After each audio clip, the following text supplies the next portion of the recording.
আসসালামু আলাইকুম এভরিওয়ান। আজকে পাকা পেঁপেটা কাটতে কাটতে হঠাৎ ছোটোবেলায় একটা স্মৃতি মনে পড়ে গেল এবং হেসে উঠলাম। চিন্তা করলাম আপনাদের সাথেও শেয়ার করি। ছোটোবেলায় ফাইনাল পরীক্ষা দিয়ে আমরা সবসময়ই নানু বাড়িতে দাদু বাড়ি ঘুরতে যেতাম। তখন আমার অন্যান্য কাজিনরা সহ যেত, আমরা খুব মজা করতাম। তো একবার নানু বাড়িতে বেড়াতে গেলাম।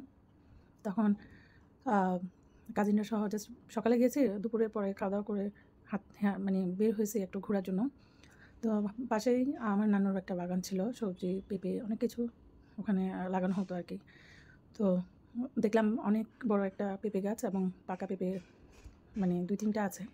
ভালো লাগলো দেখে। তো আমরা কী করলাম, নিয়ে তো খেয়ে ফেললাম। খেয়ে ওখানেই খেয়ে ফেলছি। টুরিয়ে মানে একজন গিয়ে ছুরি নিয়ে এসে কেটে ওখানেই শেষ করে ফেলছি। পরের দিন নানু চাইছিল পেঁপেটা আনবে, গেছে ওখানে গিয়ে দেখে পেঁপেগুলো নাই।